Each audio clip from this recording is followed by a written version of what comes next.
स्वागत है आपका अपने YouTube channel the crack exams पे। दोस्तों, जैसा कि हम लोग एनसीईआरटी सीरीज़ देख रहे थे, क्लास 8 का साइंस हम लोग देखेंगे। क्लास 8 का साइंस देख रहे थे, जो हम लोग का चैप्टर नंबर 8 होगा। चैप्टर 8 होगा और इसी वीडियो में हम लोग 9वां चैप्टर को भी कंप्लीट करेंगे। मुश्किल से दोनों चैप्टर मिलाकर 50 से 60 क्वेश्चन बनते हैं, तो उसको हम लोग बारी बारी से ध्यान से देख लेंगे।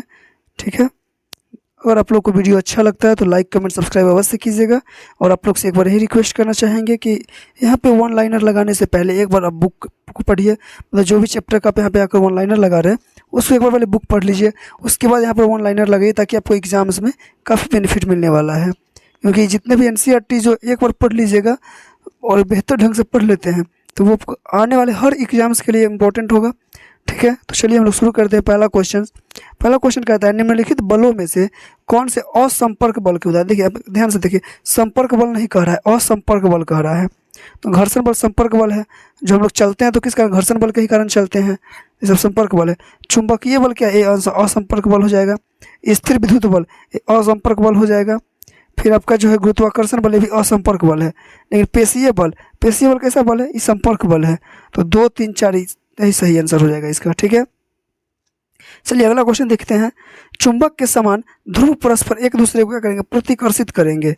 चुंबक के समान ध्रुव पर परस्पर एक दूसरे को क्या करेंगे, प्रतिकर्षित करेंगे। और असमान ध्रुव रहेगा तो वहाँ पे क्या करेंगे, आकर्षण करेंगे। ठीक है, चलिए अगला क्वेश्चन है, चुंबक के असमान ध्रुव के मध्य होता है आकर्षण होता है।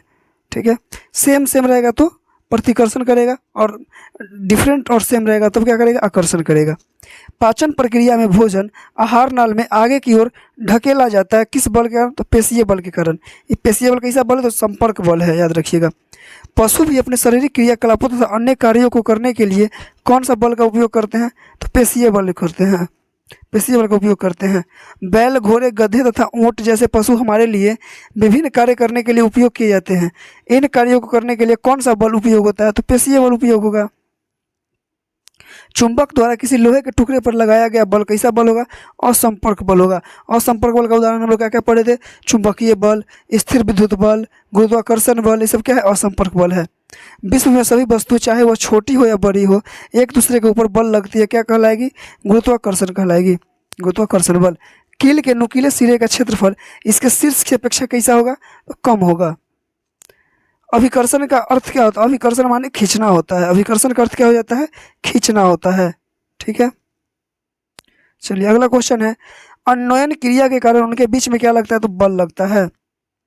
अन्वयन क्रिया में क्या लगता है, बल लगता है। एक आवेशित वस्तु द्वारा किसी दूसरी आवेशित तथा अनावेशित वस्तु पर लगाया गया बल क्या कहलाएगा, तो स्थिर वैद्युत बल कहलाएगा। और ये स्थिर वैद्युत बल कैसा है, तो असंपर्क बल है, याद रखिएगा। चलिए आगे देखते हैं।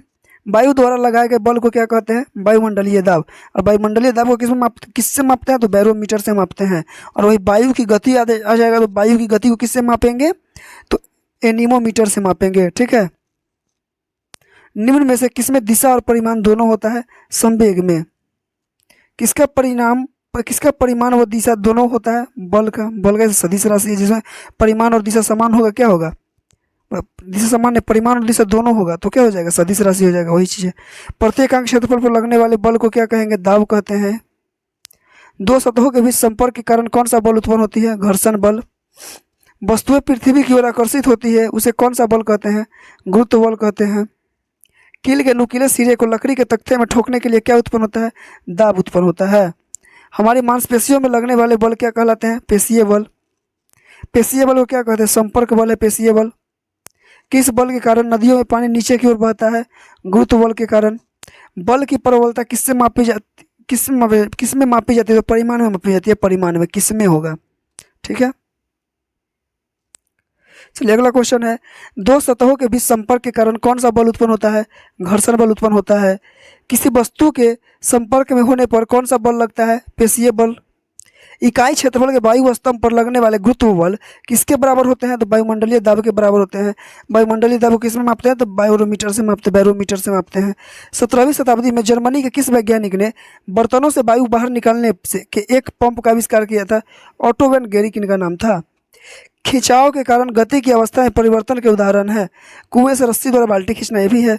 बच्चे द्वारा खिलौना गाड़ी के डोरी से खींचना, ये भी हो जाएगा। चलिए दोस्तों, हम लोग जो है 8वां चैप्टर को कंप्लीट कर लिया है। अब इसी वीडियो में हम लोग जो है 9वें चैप्टर को भी ऐड करते हैं। ठीक है दोस्तों, तो चलिए 9वां चैप्टर हम लोग शुरू करते हैं। हम लोग का जो है ये 9वां चैप्टर जो है, ठीक है, जो है घर्षण। तो हम लोग इसमें जो है घर्षण के बारे में देखेंगे। कहता है लोटनिक, स्थैतिक तथा सर्पी घर्षण के कारण बलों में घटते क्रम में। तो सबसे पहले क्या हो जाएगा, स्थैतिक हो जाएगा, फिर सर्पी हो जाएगा, फिर लोटनिक हो जाएगा। विज्ञान ने गैसों तथा द्रव्यों को क्या नाम दिया, तरल नाम दिया है। विज्ञान में नहीं कहते तरल पदार्थ है, तो तरल द्रव्य गैस कहते हैं हम लोग।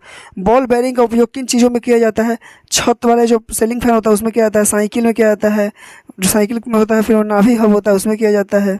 ठीक है, हम किसी मशीन के गतिशील पुर्जों के बीच क्या लगाते हैं, तेल लगाते हैं, ग्रीस लगाते हैं, ग्रेफाइट लगाते हैं। ठीक है, गति करने वाली वस्तुओं पर वायु कौन सा बल लगाती है, घर्षण बल लगाती है।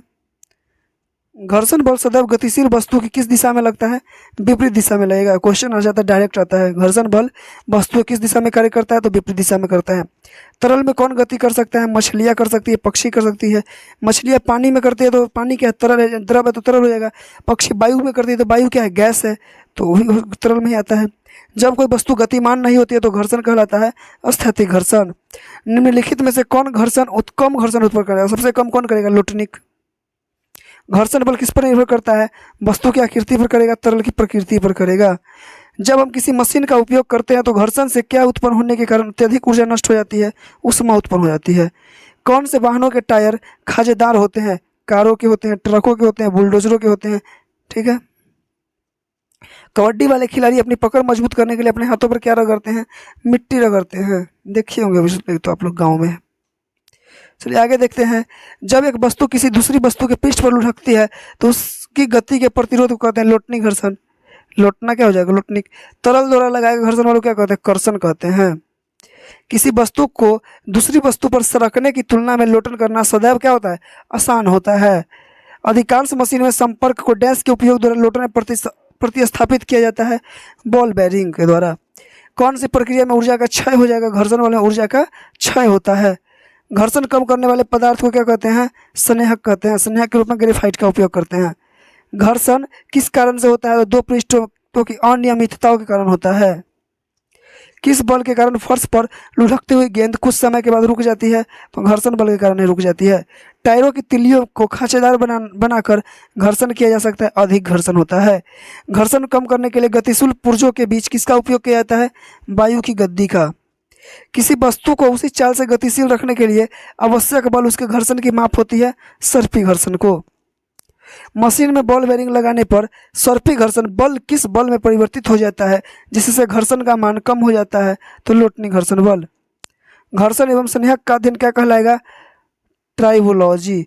और ये क्वेश्चन जो है ना काफी इंपॉर्टेंट है। ठीक है, चलिए दोस्तों हम लोग जो है इसमें 9वें चैप्टर को कंप्लीट कर लिया है। अब आने वाला जो वीडियो है, अगर नेक्स्ट वीडियो में 10वें चैप्टर को ऐड किया जाएगा। अगर आप लोगों को वीडियो अच्छा लगता है तो लाइक, कमेंट और चैनल को सब्सक्राइब जरूर कीजिएगा। ठीक है दोस्तों, चलिए मिलते हैं तब तक हम लोग नेक्स्ट वीडियो में। तब तक के लिए आप सभी को जय हिंद।